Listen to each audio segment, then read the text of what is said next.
Hello hi friends, welcome to our channel జై హింద్ భారతి. ఈరోజు మనమైతే మటన్ లేకుండా మటన్ టేస్ట్తో వచ్చే మటన్ పులావ్ అయితే చేసుకుంటున్నామండి.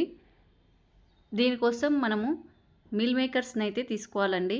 ముందుగా మీల్ మేకర్ల వల్ల మనకు కలిగే ఉపయోగాల గురించి తెలుసుకోండి. మీల్ మేకర్స్లలో హై ప్రోటీన్ అయితే ఉంటుందండి. అదేవిధంగా బి కాంప్లెక్స్ కూడా విటమిన్స్ అయితే చాలా ఉంటాయి. సి విటమిన్ కూడా దొరుకుతుంది.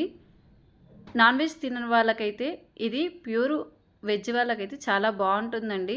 టేస్ట్ కూడా సేమ్ మటన్ టేస్ట్తో వస్తుందండి. చాలా టేస్టీగా ఉంటుంది.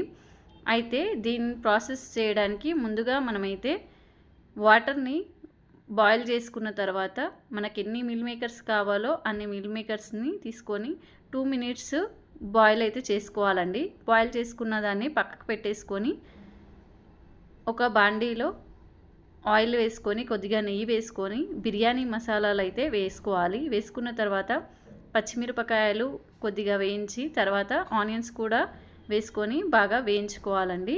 ఇవి ఎర్రగా అయిన తర్వాత కొద్దిగా పసుపు మరియు అల్లం వెల్లుల్లి పేస్ట్ కూడా వేసుకోవాలి. వేసుకొని బాగా కలిపి పెట్టుకోవాలండి.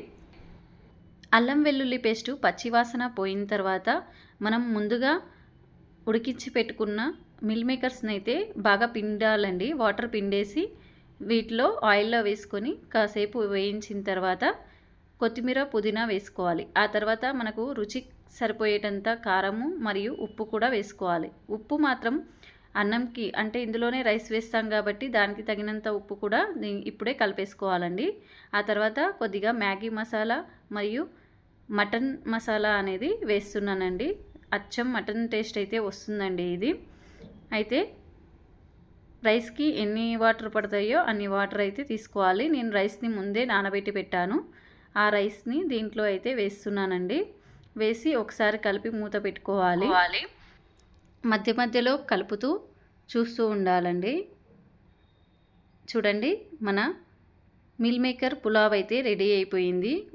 మా పాపకు చాలా ఇష్టం అండి. అందుకే కొంచెం మిల్ మేకర్స్ నేను ఎక్కువగా వేస్తాను. మీకు కూడా ఈ వీడియో నచ్చినట్లయితే లైక్ చేయండి.